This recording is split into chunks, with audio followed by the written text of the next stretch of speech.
Hola, buenas tardes. En Radio Comillas tenemos hoy a Daniel Garrido Pimentel. Buenas tardes. Muy buenas tardes. Daniel, tú eres el coordinador de las cuevas prehistóricas de aquí, de Cantabria, y además eres encargado de los centros culturales, como el Palacio Sobrellano, aquí en Comillas, Julio Brígida, en Reynosa.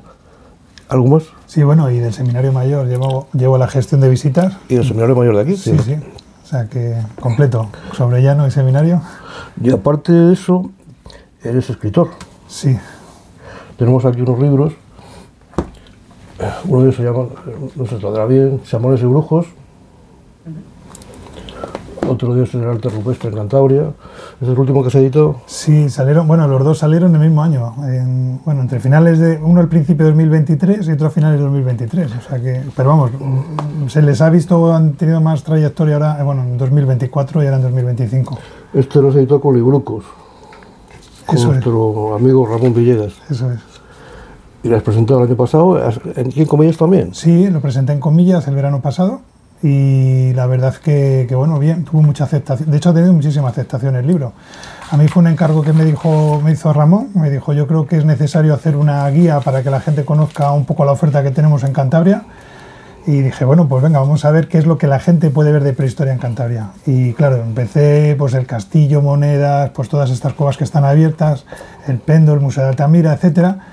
Pero claro, yo veía, decía, estoy hablando del Pendo, pero lo estoy dejando colgado, ¿no? No estoy hablando un poco del valle donde se encuentran, las cuevas asociadas a estas, qué significa el Pendo en relación o en comparación con otras cuevas que fueron decoradas en ese mismo momento. Entonces, empecé a añadir datos, que al final, bueno, pues se generó este libro, que la verdad es que es un libro muy actualizado y que toca muchísimos aspectos, no solo de la prehistoria como arte rupestre y qué se puede visitar, sino también quiénes son los protagonistas que están detrás de ese arte rupestre y un poco la motivación de por qué lo representaron. Y tiene unas fotografías preciosas.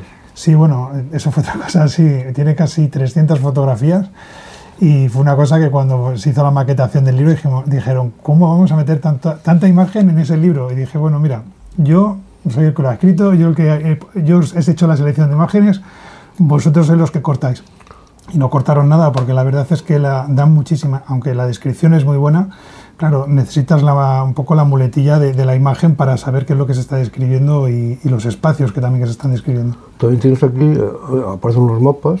Sí. Este es el mapa de ubicación de los principales conjuntos rupestres en la Bahía de Santander. Eso es. Esto, se me ocurre a mí, puede ser posible que vaya por zonas del río. Efectivamente, lo que se ha hecho ha sido dividir las diferentes cuencas y en cada una de esas cuencas un poco las cuevas que engloban. De hecho, es interesante. O sea, si por ejemplo te vas a Lasón, empiezas a ver que la distribución de las cuevas con arte rupestre están, digamos, distribuidas de manera cronológica. Es decir, las más antiguas están en el cabecero del valle y las más modernas, digamos, que son de finales del Maense Superior, están situadas en la actual costa.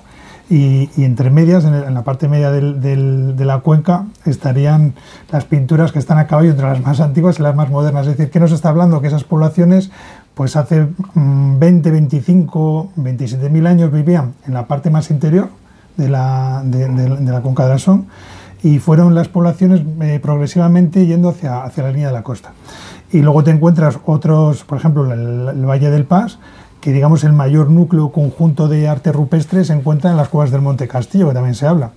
Y de manera muy aislada tenemos una cueva, bueno, tenemos la Meaza y tenemos otra cueva que es la de Santián, que de hecho ahora hay un proyecto de reabrir la cueva al público. Y bueno, un poco la sintonía, ¿no? Cómo han sido, no ocupados, sino cómo se ha utilizado, cómo se conoce el arte rupestre a través de las diferentes cuencas. Se me ocurre una pregunta. ¿La línea de costa ahora es la misma que había? No. Hay que tener en cuenta, es una cosa, por ejemplo, cuando se habla de la Bahía de Santander, la Bahía de Santander era un valle. Es decir, está en torno a unos 18 kilómetros de distancia respecto a la costa actual, 8-18 kilómetros.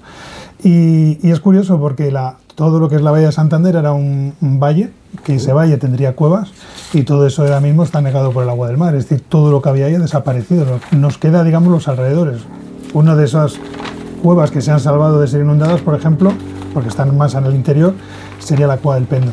Y uno de los espacios, digamos, para mí más privilegiados en toda Cantabria respecto a lo que es el arte, ya no solo por el contenido que tienen, sino también porque yo creo que son cuevas espectaculares, aparte de la concentración de conjuntos rupestres. Son las que están distribuidas entre, vamos a decir, Suances, aunque tiraríamos también por Santiana del Mar, hasta el propio Comillas. Es decir, desde Comillas hasta Santiana del Mar hay una serie de cuevas que están muy vinculadas con la cueva de Altamira, que digamos que es como la gran protagonista que tenemos en Cantabria, pero esas cuevas satélite que hay en torno a este espacio serían del mismo momento, algunas de ellas incluso que fueron decorados los bisontes. Estoy pensando en la Cueva de las Aguas, que la tenemos muy cerquita aquí en Novales, en Afo de Lloredo. Esta cueva, por ejemplo, aunque están muy mal conservados, contiene también algún bisonte polícromo como los que hay en el techo de Altamira. Aquí, por ejemplo, hay una cueva pasado el puente Portillo. Sí, está dentro de todo. Sí, la cueva del Portillo. Yo también la conozco. Entré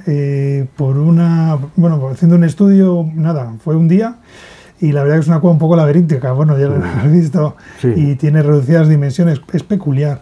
Y además es que está muy cerquita, está saliendo de aquí de Comillas. Sí, nada más pasado el puente. Eso es. Saliendo por la carretera hacia Santander, hacia Torlavega. Y bueno, es curiosa porque tiene una serie de manchas rojas, también tiene algún trazo digital, es decir, se aprovecha el soporte arcilloso de la cueva, y tan solo con los dedos presionando sobre la superficie, pues se genera una serie de surcos con los dedos. Eso es muy habitual en esta zona, o sea, en esta cuenca, vamos a decir, que también lo tenemos en Altamira. Por ejemplo, estoy pensando en la cueva de la Clotilde, que no solamente se limitan a hacer trazos que puede ser inteligibles, es decir, que no conocemos lo que quisieron representar, pero en esta cueva de la Clotilde, además, con los dedos trazaron figuras de animales. Y luego, por ejemplo, muy cerquita también de Comillas, tenemos otra que es la Meaza. Sí. Que la Meaza a mí me llamó mucho la atención cuando la vi por primera vez, porque es como una gran boca de una cueva. A mí me recuerda mucho a la cueva del Pendo, pero con la salvedad de que la Meaza tiene luz natural, es decir, que donde están las pinturas, en concreto un signo que tiene una forma, digamos, muy sinuosa y que son 3 líneas de puntos, que son paralelas entre sí, está a plena luz del día. Que es curioso, plena luz del día, porque estamos hablando de una pintura que tiene una antigüedad en torno a al menos 25.000 años, y fíjate lo que ha resistido para conservarse a día de hoy. La referencia que tengo yo, porque te la he debido copiar algún libro tuyo, dice que en Cantabria hay 6.500 cuevas. Sí. 6.500 cuevas, 1.300 decoradas. Sí. 76, digamos, importantes. Sí, 76 con arte rupestre. Y me imagino yo que algunas desaparecidas y otras todavía no encontradas. Muchísimas desaparecidas, claro. Algunas, por ejemplo, pues anegadas por el agua del mar, y luego otras que, como bien dices, que no se conocen. Es decir, muchas de las cuevas se colapsaron hace 8.000 años, es decir, hasta hace 10.000 años, bueno, incluso antes. Pero hubo un cambio climático, se pasa de un clima frío a un clima más cálido, que es el Holoceno, que es el periodo climático en el que vivimos hoy en día, y entonces eso produjo diaclasas y el colapso de muchas entradas de cuevas. Es decir, que podemos estar por un valle, una montaña, etcétera, o incluso encima de la boca de una cueva, desconociendo que hay una cueva ahí, pero el colapso ha impedido que nosotros entremos. Es decir, muchas de las cuevas que se descubren... Colapso llamamos al derrumbe de la superficie. Al derrumbe, eso colapsa completamente, colapsa lo que es la visera, cae directamente todo bloques de piedra y sedimento, y lo que hace es tapar la entrada. Claro, si no hay un acceso alternativo o que esa cueva esté conectada con... Sí, que ha cerrado para siempre. Bueno, para siempre, para un descubrimiento aleatorio. Claro. Eso es. Sí. Un ejemplo muy claro lo tenemos en la Cueva de la Garma. La Cueva de la Garma realmente es una cueva, la galería inferior, que es donde se encuentra el suelo in situ, etcétera. La entrada colapsó hace unos 13.500 años. Y claro, ¿cómo se accedió a esa cueva? Mediante una galería superior que lleva a una galería intermedia y posteriormente a la galería inferior. Y así fue como se descubrió ese yacimiento arqueológico, y bueno, que contiene además pinturas rupestres. Yo quiero hablar ahora de otro libro tuyo, que nos va a servir para presentarte a ti como eminencia en este tema, ¿no? Que sería, pues tu tesis doctoral. Sí. Tu tesis doctoral, que figura aquí, que fueron después de 6 años de investigación. Sí, fue duro. Muy duro, sí. Desarrollados en la Universidad de Salamanca, en el Museo Etnográfico Vasco, en el Instituto de Paleontología Humana de París, en el Museo del Hombre, en el Departamento de Arqueología de la Universidad de Cambridge, La Universidad de Londres y el Centro Europeo de Investigaciones Prehistóricas de la Universidad Studi di Ferrara. Sí. Entonces, evidentemente en Italia. Sí, me moví muchísimo. Y bueno, un poco el objetivo que tenía esa tesis era, a ver, lo que yo tenía focalizado, que quería hacer arte paleolítico, y hoy en día estoy más focalizado, digamos, al arte rupestre, pero en ese momento en Salamanca, siendo estudiante, la opción que a mí se me dio más cercana de acceso al arte rupestre fue el arte mobiliar, es decir, las piezas que aparecen decoradas. Entonces, cuando yo me puse a estudiar ese arte que aparecía en las piezas que eran, digamos, objetos cotidianos que ellos utilizaban para, pues yo qué sé, para cazar o para cualquier otra labor, me di cuenta que, claro, yo no podía estudiar la decoración en sí, debería estudiar también el objeto. ¿Y por qué tendría que decorar el objeto? Primero, cómo se hace, cómo se selecciona la materia, e incluso si ese arte, esa decoración que vemos en las herramientas, tiene una finalidad meramente decorativa o incluso decorativa y funcional. Y esto es un dato curioso, vamos, me acuerdo cuando mi directora de tesis, que fue María Soledad Corchón, me facilitó 50 agujas para estudiar. Algunas de ellas estaban decoradas, ¿no? Y además se veían con una lupa binocular y con muchísimo aumento. Y claro, estaban decoradas justo en la parte de la base.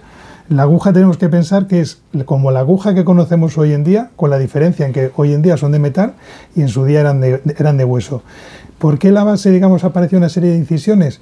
Para evitar, a la hora de perforar o penetrar, digamos, sobre el tejido la aguja, impedir que resbalara, digamos, sobre nuestros dedos, ¿no? Y bueno, fue, por ejemplo, un dato muy curioso que arrojó este estudio de la tesis, aparte de, bueno, se hizo muchísima experimentación, se reprodujeron todas las piezas digamos, sobre todo de óseo, de hueso y asta, porque es donde aparece, digamos, la decoración. Y la verdad es que fue una tesis que dio muy buenos resultados.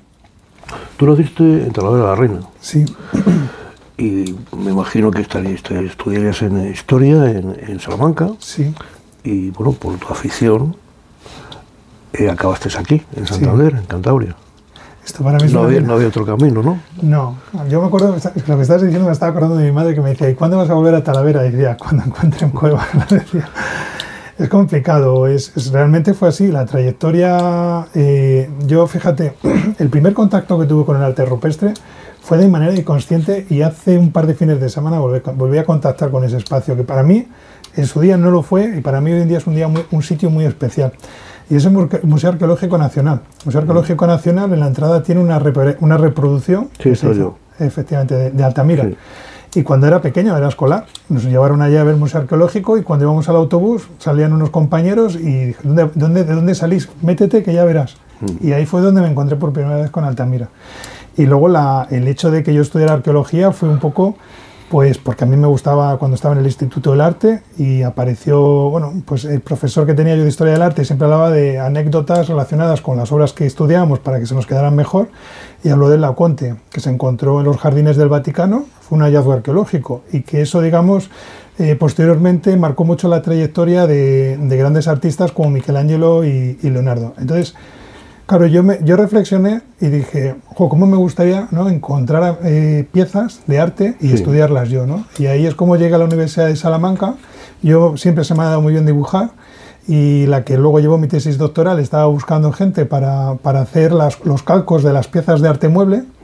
Entonces me metió a dibujar piecitas de arte mueble que aparecían plaquetas y así me introduje en todo esto, en la prehistoria y en el arte rupestre. Estoy imaginando yo ahora.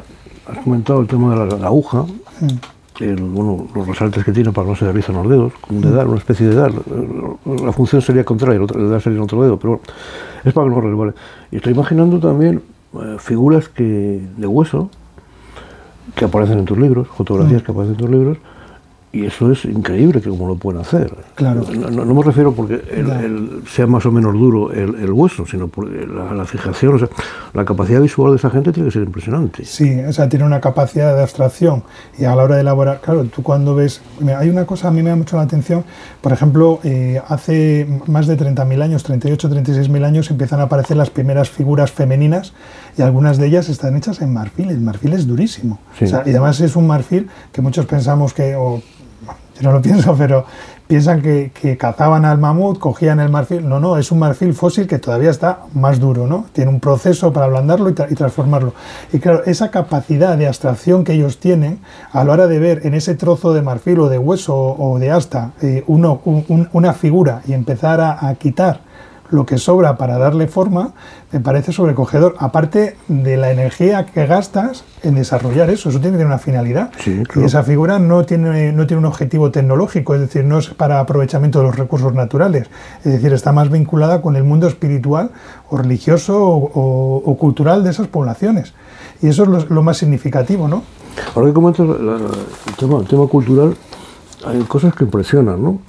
Por ejemplo, tú relatas que el arte que figura en las paredes, en los techos, nosotros lo vemos estáticamente, una figura plasmada ahí, pero con las lámparas que tú mencionas, que dan volumen, espacio a las cuevas, permiten entrar a las cuevas, que serían lámparas hechas con hueso, con tuétano, que arde el tuétano.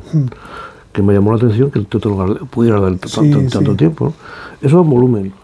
Sí, a ver, es curioso porque, cuando uno entra en una cueva es como si entras en una dimensión completamente diferente a la que conocemos. Es decir, está todo completamente a oscuras, no hay olor, no hay sonido. Bueno, sonido puede ser el continuo goteo de agua, pero la filtración. Eso es filtración, pero se anulan completamente los sentidos. Y entras como en una dimensión completamente diferente, es decir, un espacio donde hay luz, color, vegetación, olores, te metes en un sitio húmedo, de barro, roca, completamente oscura y con unas formaciones estalagmíticas, o sea, muy bonitas, realmente bonitas, porque las cuevas por dentro son muy bonitas, pero es un espacio, una dimensión completamente diferente. Y lo que se ha hecho, yo creo, en las cuevas es portarle el exterior hacia el interior a través del arte, es decir, los signos y los animales lo que hacen es invadir un espacio, digamos, neutral. Esa anulación de los sentidos lo que te hace es incrementárselo a la persona que está dentro de la cueva, y eso viene acompañado de una escenografía que lo facilita o lo favorece mucho a la cueva. En primer lugar, lo que dices tú, el tema de la iluminación. Tenemos siempre en mente una persona que va con una lámpara de tuétano dentro de la cueva, que se ilumina vamos a decir, de 1 o 2 metros y se topa con la pintura, cuando realmente no es así. Es decir, sabemos y conocemos en muchas cuevas donde se utilizaron, por ejemplo, una luz móvil para transportar, o sea, para ir de un lado a otro en el interior de la cueva, pero aparte también encontramos luces fijas, es decir, estalactitas, que son las que están posadas en el suelo, donde ha habido un continuo goteo y hay un rebaje, es decir, una pequeña concavidad, se ha utilizado para iluminar. Hay 2 tipos de iluminación, la de paso y, digamos, la de ambiente. Y muchas veces esa iluminación de ambiente en las salas están asociadas a las pinturas rupestres, es decir, a las pinturas o los grabados que se han realizado en esa sala. Que a su vez esas pinturas o esos grabados no se hacen de manera aleatoria. Es decir, no hago aquí un bisonte y un caballo. Es decir, todo tiene un concepto y un pensamiento y una estructura. Es decir, siempre digo que cuando uno entra en una cueva, es verdad que el arte rupestre paleolítico no genera escenas como un señor o una señora que tiene una actividad en concreto con una serie de animales o figuras que están asociados. Aquí se concadena una serie de imágenes, figuras, caballo, ciervo, cabra, etcétera, pero todos marcan una relación muy clara. Te pongo un ejemplo muy claro. En la Cova del Pendo, cuando uno entra, hay una manada de ciervas que están inquietas, unas salen corriendo, otras están olfateando. ¿Qué es lo que ocurre con esas ciervas? Esas ciervas están preocupadas o están molestas porque tienen un peligro inminente. ¿Cuál es el peligro? El espectador o la espectadora que está delante de ellos. Por lo tanto, la pintura interactúa con el espectador. Entonces, esa combinación, unido a la iluminación y además la fijación de la figura en un espacio, en una pared que tiene una concavidad que te puede generar un mayor volumen en la panza del animal, si yo proyecto la luz bajo el animal y esta luz es tintineante y se mueve, ese volumen se irá moviendo, iluminará un espacio concreto de la cueva, que es el que está decorado, y te generará una gran escenografía. A eso deberíamos de unir el sonido. Últimamente, en los últimos años, se está estudiando la acústica de los espacios. Es como una caja de resonancia dentro de una cueva. Hay espacios donde suenan más o menos. Y normalmente donde más sonido hay, o donde más retumba, digamos, cuando uno habla, es en el interior, es en espacios decorados. Si yo, por ejemplo, chasqueo o doy palmadas o golpeo una estalactita o una estalagmita, que también hay constancia de ello, estoy generando como un xilófono que está generando una melodía dentro de la cavidad. Y eso, claro, te genera una escenografía para el que entra ahí dentro, en ese espacio, o en ese espacio dimensional completamente diferente al nuestro, que es completamente complejo, y eso, digamos, permite que muchas veces pensemos que es un espacio que está atribuido al mundo simbólico de estas poblaciones. O sea, es como prácticamente es como una liturgia. Sí, como si uno entrara en una iglesia y te das ahí en la coral, y yo muchas veces cuando he ido a misa y tal y empiezan a encender todas las velas, ¿no? Digo, mira, como en el Paleolítico cuando encendían todas las estalactitas. O ahora en los conciertos. También, igualmente. Pues entonces son verdaderos artistas. Sí, completamente. La imagen que tenemos nosotros, bueno, que va cambiando, pero la imagen que tenemos no tiene nada que ver con lo que realmente eran. No, a ver, muchas veces pensamos, y eso es muy sombrío, ¿no?, que estas personas o estas poblaciones eran más arcaicas o menos inteligentes que nosotros. En absoluto. Es decir, lo único que ha cambiado entre ellos y nosotros es la tecnología. Y yo siempre pongo un caso muy moderno, muy actual. Es decir, si yo me voy ahora mismo a la Amazonia y yo veo un grupo de población que tiene una tecnología dada, puedo decir, es que tiran con flechas, ¿no? Y nosotros tenemos una tecnología que muchísimo más desarrollada que esta gente. Pero es que ellos no necesitan evolucionar. Es decir, si a mí me dejan en la Amazonia, es seguro que yo vaya a durar 3/4 de hora cuando ellos van a vivir por eterno, ¿no? Entonces, la tecnología no es una cuestión de inteligencia, pero sí que es verdad que esas poblaciones, igual que nosotros, o los que vivieron hace 20.000 años, tienen un pensamiento o una relación, vamos a decir, una capacidad cognitiva exactamente igual que la que tenemos nosotros. Si tú te metes un poco en antropología social, todas las poblaciones más o menos actúan de la misma manera a través de una serie de impulsos, y estas poblaciones harían exactamente igual. Es decir, esa puesta en escena que se hace con el arte rupestre te genera una serie de sentimientos que serían exactamente igual que los que nos puedan generar hoy en día. Ni siquiera habrá diferencia entre los sentimientos de los neandertales y los Homo sapiens. No, nada. Bueno, eso es una cuestión que yo creo que nos toca el punto débil, ¿eh? Porque muchas veces he hablado de que los neandertales, pues eso, eran las poblaciones que vivían antes que nosotros. Nosotros somos Homo sapiens, llegamos aquí a Europa hace 40.000 años, estos señores y señoras ya estaban aquí antes, y siempre se ha hablado, pues eso, que eran más arcaicos y tal. Y realmente no es así, es decir, se dijeron que éramos dos especies diferentes, hoy se saben que somos especies, vamos a decir, desde el punto de vista anatómico diferentes, pero sí que sabemos que compartimos entre el 1 y el 4% de nuestro ADN es neandertal, por lo tanto hubo hibridación entre ambas especies y luego hubo, digamos, descendencia, y hay pruebas, por ejemplo, los neandertales fueron capaces de dominar el fuego. Esa dominación del fuego fue muy importante. También lo hicimos nosotros, sapiens, ¿no?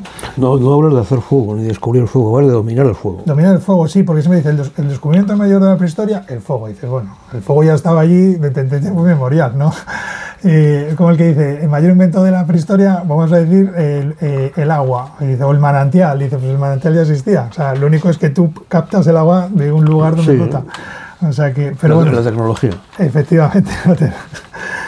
Pero bueno, es el control del fuego, ¿no? Y ese control del fuego es muy interesante porque lo primero que hace es tienes un punto de calor. En torno a este se reúne una población, que es un grupo de neandertales, que pueden también ser sapiens, y en torno a ese fuego primero se calienta en una época glacial fría. Ese fuego te genera luz y puedes hacer actividades durante la noche. Al hacer actividades durante la noche calentándote, tú puedes estar hablando con el que tienes enfrente y puedes decir, pues hoy me ha pasado esto o lo otro, fíjate, y contar. Y eso lo que te genera es más, digamos, te sociabiliza al grupo. Puedes cocinar, también te favorece la tecnología, que puedes calentar la madera, etcétera, ¿no? Y digamos, esa sociabilización se ve plausible en la decoración. Es más evidente en los sapiens, pero los neandertales también decoraron su cuerpo. Esto lo que hace es individualizar a la persona, porque yo tengo determinado colgante que me hace diferente respecto al resto, o también tengo el mismo colgante, todos llevamos el mismo colgante y esto es como una tribu. Un emblema cultural. Claro. Efectivamente. Esto además se ve, digamos, cuando ya cuando es patente la sociabilidad o sociabilización entre estas poblaciones. Lo más interesante es que se ve que ellos también además cuidan a sus semejantes. Imagínate una persona que se rompe la clavícula, ya no puede cazar o no puede ser útil para el grupo. Sin embargo, se le cuida. ¿Y qué hace esto? Alargar su vida. Y cuando fallece, no le tiran en la cuneta. Lo que hacen es hacer un agujero, le entierran y encima, en ocasiones, pues le ponen flores, le ponen un determinado objeto, sobre la tierra le ponen un fuego, que el fuego siempre hemos dicho que el fuego es el hogar, ¿no? Lo hemos denominado hogar. O incluso a veces polvorean el ocre rojo, que lo que el rojo, digamos, es como algo simbólico, que además el rojo es el que se utiliza en las pinturas rupestres. La gama roja. Por ejemplo, que esta es un poco más posterior en detalle, 18.500 años, pero es Sapiens, es exactamente igual. Y a mí hubo una cosa que hace unas semanas me llamó mucho la atención, que fue cuando murió el Papa Francisco, que tenía el luto papal y tenía, digamos, como una capa, un traje, bueno, un vestido completamente rojo. Y digo, a ver, el significado es completamente diferente, pero la analogía es exactamente igual. La analogía es salta todavía. Sí, pero un señor que yo estoy acostumbrado a verle de blanco, de repente le veo vestido de rojo. ¿Sabemos seguramente que son diferentes? A ver, el significado, algo tiene que haber. Hay cosas muy profundas dentro del cerebro, ¿no? Sí, claro, siempre que es como, mira, un estudio que sí me llama muchísimo la atención es uno de los olores que que despierta más el hambre, es el olor a barbacoa. Sí. Y muchas veces cuando vas a asadores y tal y hueles a barbacoa, es un indicio para que mucha gente entre a comer, porque te despierta el hambre. Has mencionado una cosa que me ha llamado la atención. Hablar de nuestros enterramientos y hablar de flores. Sí. ¿Se sabe por el rastro de polen queda, no? Sí, efectivamente. A través del sedimento se mira y aparecen restos de polenes. Y esos polenes, esas flores, digamos, no son del entorno, es decir, son que se han sido cogidas y han sido llevadas directamente ahí. Es impresionante. Además sí, porque nos acerca mucho a esas poblaciones, a través de esos patrones. Fíjate, hay otro dato curioso que te voy a dar, que últimamente me como mucho la cabeza con eso, que es el canibalismo. Sí.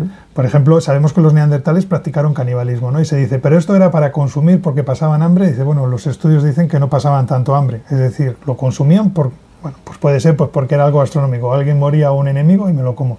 Pero también puede ser algo simbólico. Es decir, yo cuando consumo a alguien, me consumo a la persona, esa persona vive dentro de mí. Sus cualidades están dentro de mí. Y dices, claro, el tema del canibalismo nos pilla tan lejos. Dices tú, bueno, tampoco nos pilla tan lejos, porque cuando uno va a la iglesia, o va a misa, y va a la Eucaristía, consume el cuerpo y la sangre de Cristo. Sí. El día de Todos los Santos consumimos los huesos de santo. Sí. Y por ejemplo... pero esas son reminiscencias, pero se puede dar el caso de que nos comamos a nosotros mismos, sí, eso también. También, bueno. En la realidad, ¿no? Sí, también. Y en el futuro. También. Pero eso está por ver. Pero sí, hay muchas analogías que ha quedado, digamos, patentes en nosotros, que pueden tener significados diferentes, pero que seguimos haciendo. Pero esos son sentimientos como la empatía. Bueno, la empatía es una de las que sí. Entonces, la imagen, yo cada vez, bueno, hablando contigo también, aprendes cosas y aprendes a mirar con otros ojos, ¿no? Sobre todo.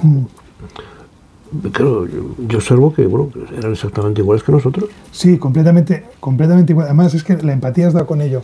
El hecho de cuidar a los enfermos es la empatía. Claro. Tú ponerte en el lugar de esa persona. Claro. Y fíjate, y hay una cosa que últimamente es un trastorno que tiene de la personalidad y que nos quita de ser humanos.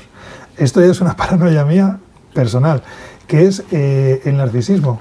Es la completamente diferente a la empatía. Sí. Es un carácter, una patología en el ser humano que nos deshumaniza. Sí. Entonces, digamos que puedes decir, ¿cómo puede ser que algo que nos ha hecho tan humanos como es la empatía se pueda dar en el mismo ser humano que se genera la inversa? Porque es como si se produjera la deshumanización del ser humano. Sí, es cierto. A mí me gustan mucho los animales. De hecho, tengo una gata y bueno, siempre he tenido animales. Y yo he visto mucha empatía en los animales. Sí, a ver, los animales... Verdadera protección entre ellos. Sí, sí, sí. Yo también he convivido con animales, incluso no solamente entre ellos, es decir, entre las personas. Y yo, por ejemplo, evidencias que haya, digamos, entre personas y animales en lo que es el Paleolítico como tal, no se constata, es decir, bueno, hay alguna evidencia, pero sí que es verdad que esa empatía también se puede reflejar en los animales. De las cuevas que hay aquí en Cantabria, hemos hablado que hay muchísimas cuevas. ¿Por qué están en Cantabria? Porque el litoral cantábrico, la costa cantábrica, se caracteriza por el tipo de roca que tiene. Sí. Una roca caliza, permeable, y por tanto puede crear las cuevas. Pero me imagino que ocurrirá lo mismo en Asturias y me imagino lo mismo en el País Vasco. A ver, eso es un tema historiográfico, es un tema de cómo han ido los estudios. En primer lugar, tenemos Altamira, que se descubre y está dentro de una cueva, digamos, el arte rupestre. Entonces, eso lo que favorece es que, una vez reconocida, los estudios se focalicen en el entorno de Altamira y en cuevas. No se mira en el exterior, porque vas a tiro hecho.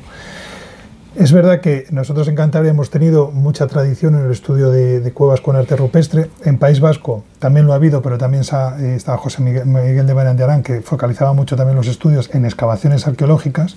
Y luego en Asturias, digamos, también ha tenido estudios, pero también han sido por el Marqués de Cerrazo, pero sí que es verdad, que ha habido menos estudios. Es decir, es seguro que si se incentivan y se potencian más esos estudios, se favorecerá que salgan muchas más cuevas, y luego además también tiene que ver con la conservación. Podemos ir a cuevas que se han ido estudiadas, hoy en día se utilizan unos filtros que se hacen unas fotos, se potencian más unos otros colores sobre otros y salen las figuras, sí. Pero a ojo humano, digamos, no las visualizas.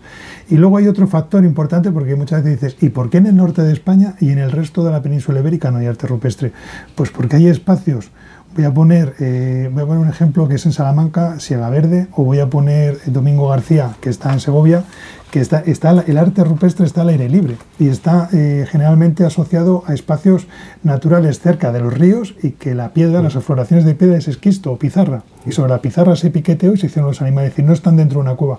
Como tradicionalmente no se sabía que al aire libre había arte, pues nadie se molestó en mirarlo. Cuando han empezado a aparecer, que el ejemplo más significativo lo tenemos en el Valle del Coa, en Portugal, que hicieron un estudio arqueológico porque iban a hacer una presa, y al hacer el estudio arqueológico empezaron a ver piedras que estaban decoradas y empezaron a aflorar, que hoy en día hay centenares de piedras decoradas. Ahí es cuando se ha empezado a potenciar más los estudios en espacios al aire libre. Y entonces se ha ido, digamos, ampliando focos o puntos de arte rupestre donde antiguamente era completamente desconocido. Lo que estás diciendo tú, no sé si me confundo, pero donde trabajas tú, en Altamira, sí, en el Museo de Altamira, sí. No hay una reproducción con muchos colores, muy grande, alargada, paisada, de algo que se encontró en la cuenca amazónica, con muchos animales. Aquí me pillas completamente. Bueno, la idea es la misma, que sí que existen en otras tipo de piedra. Lo mismo que existe dentro de la cueva puede existir fuera, como tú bien dices. Y a nivel universal.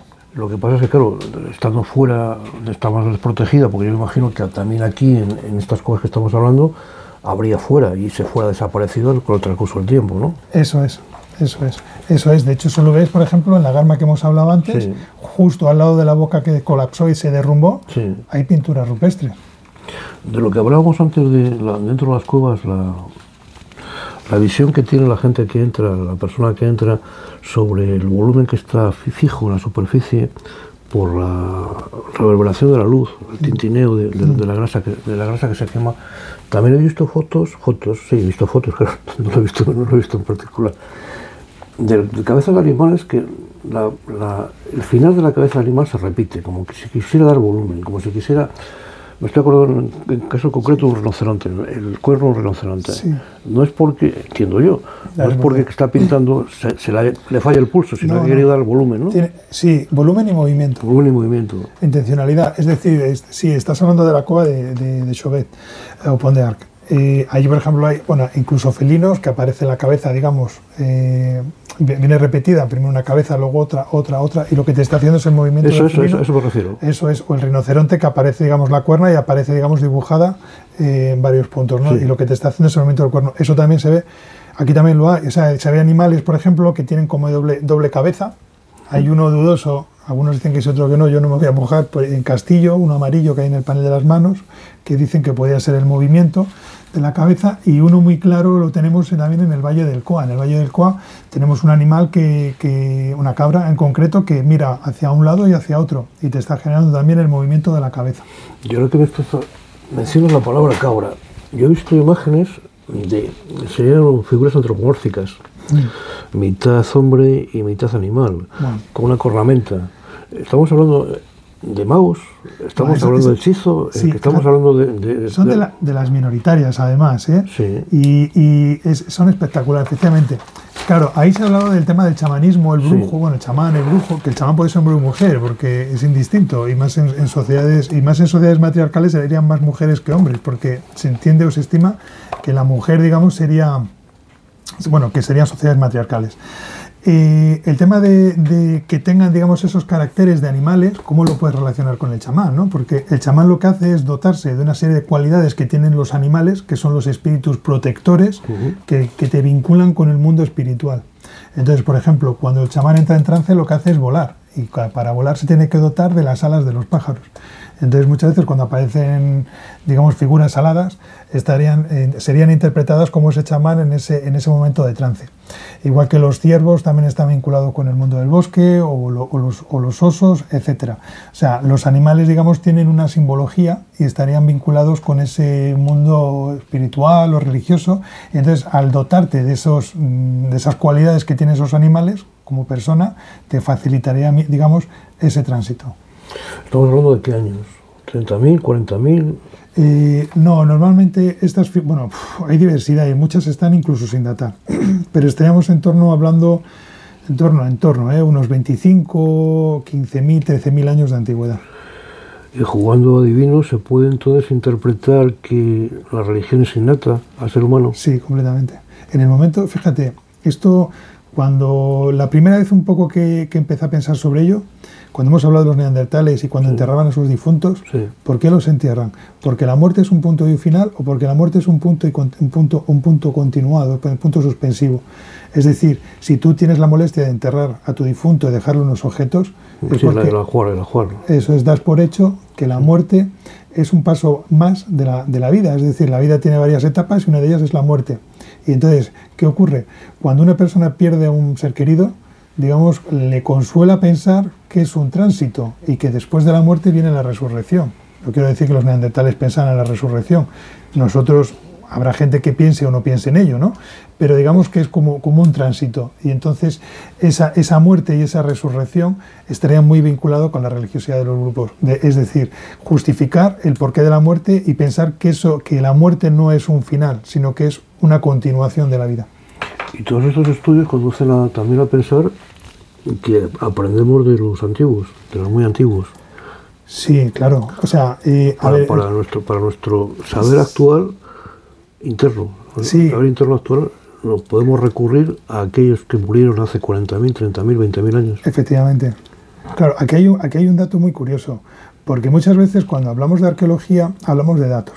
Sí. Es decir, tantos miles de años, controlaban el fuego cuando tal, estos lo hacían, no sé qué, hay un colgante, pero no somos capaces de encajar todas esas piezas. Es decir, digamos que la prehistoria es como un puzzle en blanco, donde vamos encajando fichas y empiezas, pues mira, el objetivo es decir, pues por aquí viene una nube, aquí tenemos una parte que parece un castillo, y entonces empezando a encajar las cosas y digamos a lo que habéis dicho muy bien y es muy clave, empatizar, es decir, utilizar un poco la antropología social, es decir, lo más innato en el ser humano y la neurociencia y la psicología, para poder acercarse a esas poblaciones y ver el modo de pensar a través de esos datos que nos aporta la arqueología.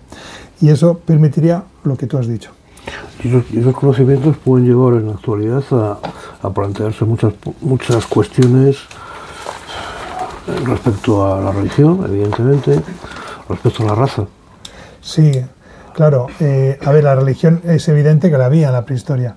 Y luego la raza, claro, más que raza, hablaríamos más bien de aspectos culturales y de grupos humanos que tendrían cierta afinidad cultural entre sí.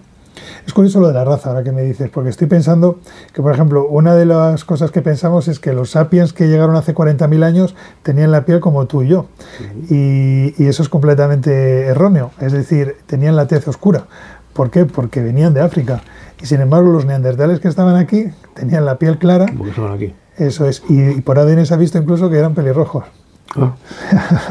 Como los teóricos vikingos. Eso es. O como los irlandeses. Eso es. Porque hay ahora estudios que hacen estudios en función del genoma humano y resulta que una población, me estoy acordando por ejemplo los gallegos, ahora resulta que los gallegos tienen mucha similitud con los norteafricanos. Pues parece que es la parte de España más alejada de ellos. Claro. Es curioso lo del ADN, ¿eh? Porque va a facilitar. Hoy hay una cosa que el ADN ha mejorado mucho, digamos, los estudios, y nos va a dar muchos datos de cómo era. Bueno, pues yo creo que podemos ir concluyendo esta conversación, que se ha convertido en una conversación en vez de... Sí. ¿Hay algo que quieras añadir, que se me haya olvidado, que se me haya pasado?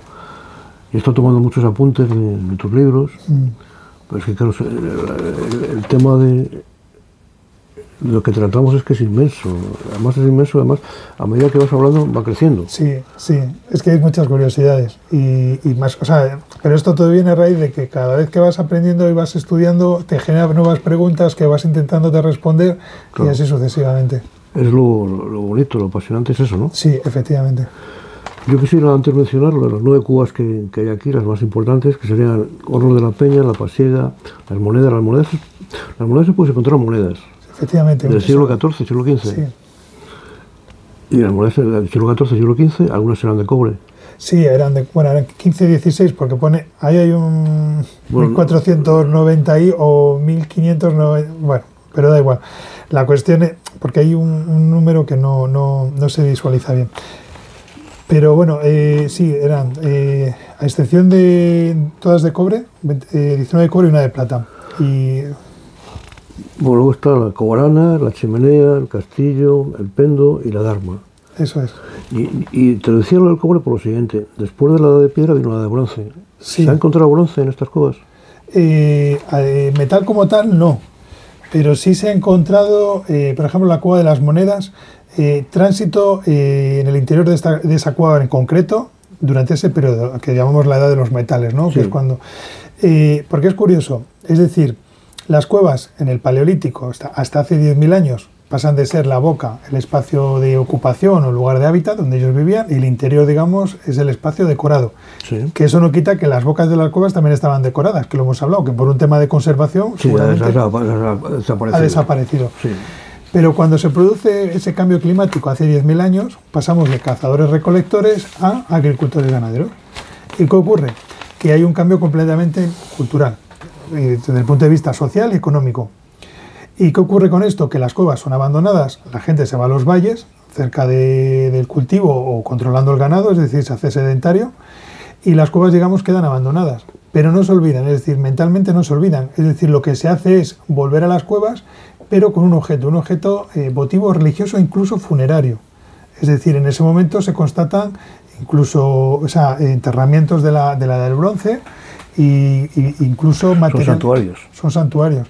Que en Cantabria, digamos, tenemos algún dolmen menor, pero, por ejemplo, en la meseta, que hay mayor número de dólmenes y algunos muy significativos, siempre se ha dicho que como en esos espacios no hay cueva, una forma de emular a la cueva sería el dolmen, que es una de las teorías que hay, ¿eh? O sea que es interesante también. Eso lo hay mucho en Ibiza, te iba a decir yo, en aquella zona, ¿no? Sí. Se llaman Tanyut, se llaman allí. Estaba yo pensando ahora mismo, según hablabas, en la de Málaga, en la de que está en Antequera, la de el dolmen de Antequera. Sí. Que es espectacular. Estamos hablando de superficies verticales, un dolmen, y luego tapadas. También por piedras muy grandes. Sí, se baja una cueva, claro. Sí. Evidentemente, sí. Bueno, pues yo por mi parte, debemos llevar unos 45 minutos, una cosa así. Yo me estoy pasando muy bien contigo, pero... Yo también, ¿eh? A mí se me ha pasado hablando. Simplemente quería recalcar dos cosas. El libro actual, que es el Arte Rupestre en Cantabria, ¿no? Y otro que es el Chamanes y Brujos, que es lo último que hemos estado hablando, sí. Chamanes y Brujos. Bueno, pues muchas gracias. No, a ti por invitarme, que para mí es un placer, se me ha pasado volando, ¿eh? Me alegro. Bueno.